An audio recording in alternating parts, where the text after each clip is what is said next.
Hello বন্ধুরা, good morning. তোমরা সবাই কেমন আছো? আশা করি ভালো আছো। আমরাও ভালো আছি। শেফালির রাত চ্যানেলে তোমাদের সবাইকে স্বাগত। তো দেখো, আমি আজকে হচ্ছে এই যে কবে থেকে এই খড়িগুলা কাটবো আর ঘরে নিয়ে যাব ভাবতেছি। আর এটা ওটা কাজের জন্য আর এদিকে ওদিকে যে দৌড়াচ্ছি কয়েকদিন ধরে, তো আর হচ্ছে না। তো সকাল সকাল এখানে রোদ্র তাপাচ্ছি আর ভাবলাম যে খড়িগুলোকে এই চান্সে কাইটেও নিই।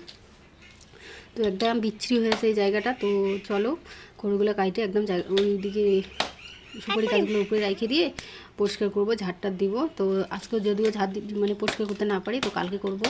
আজকে খড়ি টড়িগুলো টাইন করি, কি বিচ্ছিরে রাখতেছে। তো চলো করতে থাকি। সারাদিনে কি সারাদিনে কিছু মনে হয় বেশি কিছু শেয়ার করতে পারবো না, যেহেতু আজকেও দৌড় আছে একটু, আজকে কালকে এই 2-3 দিন একটু দৌড়ে দৌড়ে আসে এই জন্য। তো দেখো আমি খড়ি টড়িগুলো কাইটে থুয়ে চলে আসলাম হচ্ছে এই দেখো ঘর দুয়ার কাপড় চোপড় দিয়ে একদম বাড়িটা ভর্তি হয়েছে। এইখানে কাপড় চোপড়, ওইখানে কাপড় চোপড়। তো রোজই কাপড় চোপড় গুছানো হয়, কিন্তু তাও এরকমই হয়। ওই রাতটা পয়তে পয়তে এরকম সকালে উঠে এরকম দেখতে হবে, এইখানে কাপড়, ওইখানে কাপড়, ওইখানে কাপড়।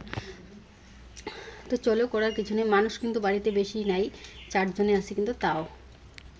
তো চলো করার কিছু নেই, এটাই আমার কাজ, যেহেতু অন্য কিছু কাজ বেশি নাই। তো এই যে ধোয়া কাচা, মোচা কোচা, মাজা ঘষা এই করতে করতেই আমার দিন যায়। তো ঠিকই আছে, আমার টাইমটাও কাটে। কাজকর্ম না থাকলে দেখা যায় টাইম কাটে না, সময় শেষ হয় না, এইরকম আর কি। তো চলো কাপড় চোপড়গুলোকে ভাঁজ করে রেখে তারপর ওই বিছানার আবার একটা আকাম হয়ে আছে, তো ওইটা আবার ঠিক করতে যাব এখন। আকাম বলতে দেখো না, এই যে কভারটা লাগাইছি আর কাপড়টা যে এত মানে সে নরম হয়ে গেছে, অনেক দিন হয়েছে। এটা আমার জায়ের কাপড়, অঙ্গনারী। তো ওর অনেক পুরানো হয়ে গেছে। আমি নিয়ে এসে এই যে ব্ল্যাঙ্কেটের কভার বানাইছিলাম।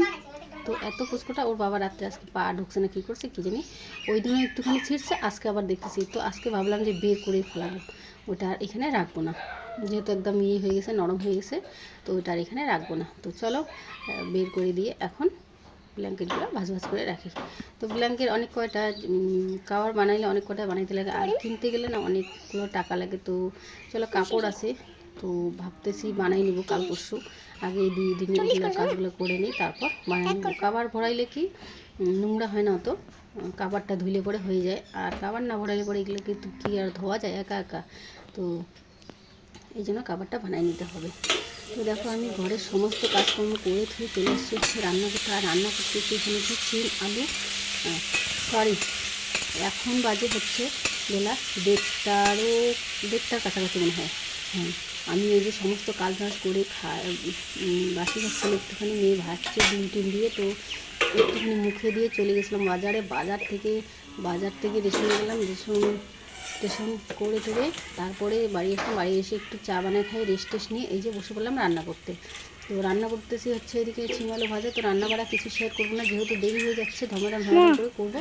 তো এখানে ভাজতেছি আর মাংসের তরকারি করবো। তো চলো ভিডিওটা আমি এখানে শেষ করবো। রান্না বাড়া আজকে আর কিছু শেয়ার করলাম না, পারলাম না করতে, তাই করলাম না। ঠিক আছে, ভিডিওটা আমি এখানে শেষ করতেছি।